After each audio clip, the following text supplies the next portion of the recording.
بسم اللہ الرحمن الرحیم۔ السلام علیکم دوستو، ملک قاسم رضا اپنا یوٹیوب چینل اسلامی بکس لور کے ساتھ حاضر خدمت ہے۔ اگر آپ میرے چینل پر نئے ہیں تو میرے چینل کو سبسکرائب کریں، لائک کریں اور بیل آئیکن کو پریس کریں تاکہ میری آنے والی ویڈیو آپ تک پہنچ سکے۔ تو چلتے ہیں آج کی ویڈیو کی طرف۔ آج کا ٹاپک رسول کریم صلی اللہ علیہ وآلہ وسلم کی نصیحتیں۔ ہجرت کا 10واں سال تھا۔ رسول کریم صلی اللہ علیہ وآلہ وسلم حج کے ارادے سے مکہ روانہ ہوئے۔ آپ کے ساتھ 1 لاکھ سے زیادہ جانثاروں کا قافلہ تھا۔ اس حج کے لوگ حجۃ الوداع کہتے ہیں، اس لیے اس حج کے بعد آپ صلی اللہ علیہ وآلہ وسلم کو دوبارہ حج کا موقع نہ مل سکا، کیونکہ رب کا جو پیغام پہنچانے کے لیے آپ صلی اللہ علیہ وآلہ وسلم دنیا میں تشریف لائے تھے وہ یہاں پایا تکمیل کو پہنچ گیا۔ سب کو معلوم ہے کہ ارض حرم کے اندر اور وہ بھی حج کے دنوں میں کسی مسلمان کا خون بہانا کتنا بڑا گناہ ہو سکتا ہے۔ حجۃ الوداع میں رسول اللہ صلی اللہ علیہ وآلہ وسلم منا میں خطبہ دینے کے لیے کھڑے ہوئے تو دریافت فرمایا، لوگوں آج کون سا دن ہے؟ لوگوں نے سمجھا کہ شاید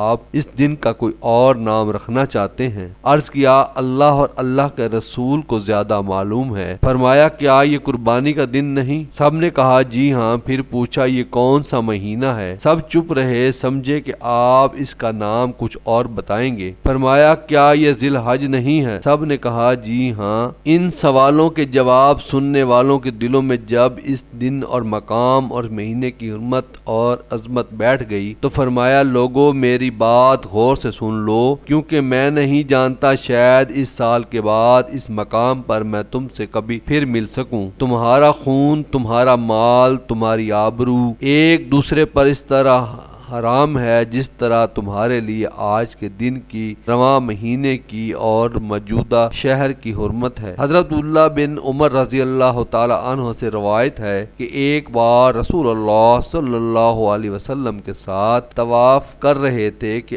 آپ نے اپنی انگلی سے اشارہ کر کے بیت اللہ کو مخاطب کرتے ہوئے فرمایا، اے اللہ کے گھر، تیری خوشبو بہت پیاری ہے، تو بہت ہی مقدس ہے، لیکن اللہ کی نگاہ میں ایک مسلمان کی آبرو تجھ سے بھی زیادہ مقدس۔ رسول اللہ صلی اللہ علیہ وآلہ وسلم نے فرمایا، سنو اور اطاعت کرو، خواہ کسی ناک کٹے حبشی غلام کو بھی تمہارا امیر بنا دیا جائے، جب تک کہ اللہ کی کتاب کے مطابق فیصلہ کرے، اور تم میں 2 ایسی چیزیں چھوڑ جا رہا ہوں، اگر تم انہیں مضبوطی سے پکڑ رکھا تو اس کے بعد ہرگز گمراہ نہ ہوگے۔ وہ چیزیں کیا ہے؟ اللہ کی کتاب اور اس کے رسول صلی اللہ علیہ وآلہ وسلم کی سنت۔ لوگوں یاد رکھو، میرے بعد کوئی نبی نہیں اور تمہارے بعد کوئی امت نہیں، لہٰذا اپنے رب کی عبادت کرنا، 5 وقت کی نماز پڑھنا، رمضان کے روزے رکھنا، خوشی خوشی اپنے مال سے زکوٰۃ دینا، اپنے پروردگار کے گھر کا حج کرنا، ایسا کرو گے تو اپنے پروردگار جنت میں داخل ہو جاؤ گے۔ ایک روایت میں ہے کہ آپ نے اس خطبے میں یہ بھی فرمایا، یاد رکھو، کوئی جرم کرنے والا اپنے سوا کسی اور پر جرم نہیں کرتا، یعنی اس جرم کی پاداش میں کوئی اور نہیں بلکہ خود مجرم ہی پکڑا جائے گا۔ یاد رکھو، کوئی جرم کرنے والا اپنے بیٹے پر یا کوئی بیٹا اپنے باپ پر جرم نہیں کرتا، یعنی باپ کے جرم میں بیٹے کو اور بیٹے کے جرم میں باپ کو پکڑا جائے۔ یاد رکھو، شیطان مایوس ہو چکا ہے کہ اب تمہارے اس شہر میں کبھی بھی اس کی پوجا کی جائے، لیکن اپنے جن اعمال کو تم لوگ حقیر سمجھتے ہو اطاعت کی جائے گی اور وہی اس سے راضی ہوگا۔ جب بات کرو تو سچ بولو، یعنی تمہاری گفتار و کردار صداقت و استقامت کے ساتھ متصف ہونی چاہیے، تمہیں نیزے کی مانند ریاست باز ہونا چاہیے۔ جب وعدہ کرو تو اسے پورا کرو، کیونکہ وعدہ خلافی منافق علامت۔ تمہارے پاس امانت رکھی جائے تو اسے ادا کرو، یعنی اگر کوئی تمہیں امانت امانت دار سمجھ کر تمہارے پاس امانت رکھوائے تو اپنے بارے میں اس گمان پر پورے اترو، اپنی شرم گاہوں کی حفاظت کرو، یعنی اپنی عزت و ناموس کی حفاظت کرو، اور دوسروں کی عزت کی حفاظت بھی ایسے ہی کرو جیسے اپنے عزت و آبرو کی حفاظت کرتے ہو۔ اپنی نظروں کو جھکائے رکھو، یعنی جس چیز کے تم مالک نہیں اس پر نظر نہ کرو، کیونکہ حرام چیز کو دیکھنا دل کی برباد کر دیتا ہے۔ اس لیے ایک حدیث قدسیہ میں ارشاد باری تعالیٰ ہے کہ نگاہ ابلیس کے زہر آلودہ تیروں میں سے ایک تیر ہے، جس نے اسے میرے ڈر سے چھوڑا میں اسے ایسے ایمان سے بدل دوں گا۔ رسول کریم صلی اللہ علیہ وآلہ وسلم نے فرمایا، وہ شخص جنت میں داخل نہ ہوگا جس کا پڑوسی اس کی شرارتوں اور تباہ کاریوں سے ممنون و محفوظ نہ رہے۔ فرمایا، وہ شخص مومن نہیں جو خود پیٹ بھر کر کھائے اور اس کا پڑوسی بھوکا رہے۔ فرمایا، مسلمان وہ ہے جس کی زبان اور ہاتھ سے دونوں مسلمان محفوظ رہیں۔ فرمایا، مسلمان سے گالی گلوچ کرنا فاسق ہے اور اس سے مار پیٹ کرنا کفر ہے۔ فرمایا، تم میں سے کوئی شخص مومن نہیں ہو سکتا یہاں تک کہ اپنے بھائی کے لیے وہی چیز پسند کرے جو خود اپنے لیے پسند کرتا ہے۔ فرمایا، سارے مومنین ایک آدمی کی طرح ہیں، اگر اس کی آنکھ میں تکلیف ہو تو سارے جسم کو تکلیف محسوس ہوتی ہے، اگر سر میں تکلیف ہو تو سارے جسم کا تکلیف محسوس ہوتی ہے۔ فرمایا، آپس میں بغض نہ رکھو، باہم حسد کرو، ایک دوسرے سے پیٹھ نہ پھیرو، اور اللہ کے بندے بھائی بھائی بن کر رہو۔ کسی مسلمان کے لیے حلال نہیں کہ اپنے بھائی سے 3 دن سے زیادہ ناراض۔ فرمایا، مسلمان کا بھائی ہے، نہ اس پر ظلم کرے اور نہ اسے دشمن کے حوالے کرے۔ جو شخص اپنے بھائی کی حاجت میں کوشاں ہوگا اللہ اس کی حاجت میں ہوگا۔ جو شخص کسی مسلمان سے کوئی دنیاوی غم دور کرے گا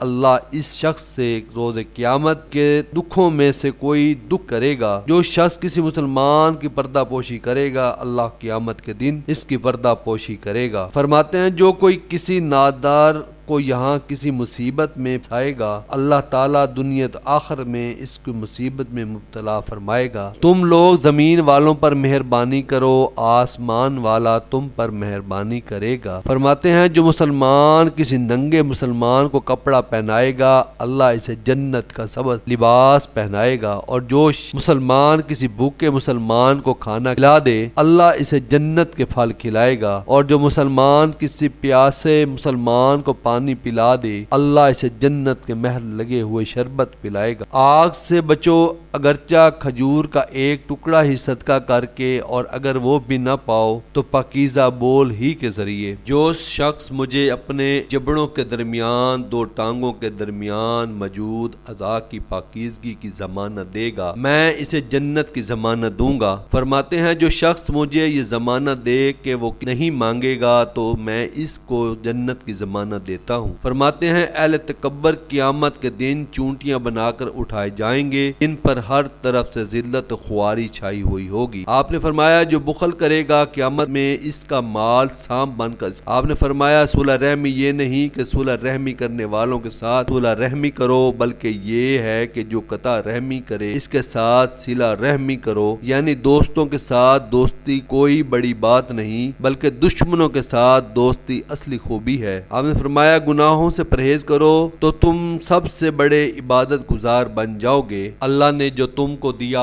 راضی رہو، سب سے بڑھ کر دولت مند ہو جاؤ گے۔ اپنے پڑوسی کے ساتھ احسان کرو تو مومن بنو گے۔ لوگوں کے لیے وہی چاہو جو اپنے لیے چاہتے ہو تو مسلمان بن جاؤ گے، اور زیادہ ہنسنا نہ کرو، زیادہ ہنسنے سے دل مردہ ہو جاتا ہے۔ فرمایا، تمہارا اپنے بھائی سے ملتے وقت مسکرا دینا بھی صدقہ ہے، اچھی بات کہنا اور بری بات سے روکنا بھی صدقہ ہے، کسی بھٹکے ہوئے راہ بتا دینا بھی صدقہ ہے، کسی اندھے کو راستہ دکھانا بھی صدقہ ہے، راستے سے پتھر ہڈی یا کانٹا ہٹا دینا بھی صدقہ ہے، اپنے ڈول سے دوسرے بھائی کے ڈول میں پانی انڈیل دینا بھی صدقہ ہے۔ فرماتے ہیں، صدقہ گناہوں کو ایسے ہی مٹا دیتا ہے جیسے پانی آگ کو بجھا دیتا ہے۔ آپ فرماتے ہیں جو لوگ دوسروں کے فریب دیتے ہیں وہ ہم میں سے نہیں ہیں۔ ہر نیکی کا کام خیرات ہے۔ بیوہ اور غریب کے لیے کوشش کرنے کا مرتبہ اللہ کی راہ میں جہاد کرنے والوں کے برابر ہے۔ اس کے برابر ہے جو دن بھر روزہ اور رات بھر نماز پڑھتا ہے۔ آپ نے فرمایا کیا تم کو روزہ، نماز اور زکوٰۃ سے بھی بڑھ کر درجے کی چیز نہ بتاؤں؟ صحابہ نے عرض کیا یا رسول اللہ صلی اللہ علیہ وآلہ وسلم۔ ارشاد فرمایا وہ آپس کے تعلقات کا درست۔ فرماتے ہیں خبردار بدگمانی کی عادت نہ بنانا، بدگمانی تو بالکل جھوٹی بات ہے۔ لوگوں کی عیب جوئی نہ کرنا اور نہ ایسی باتوں کو اپنے کان تک پہنچنے دینا اور کسی کی پشت فرماتے ہیں سبقت لے جانے کے لیے مت جھگڑنا۔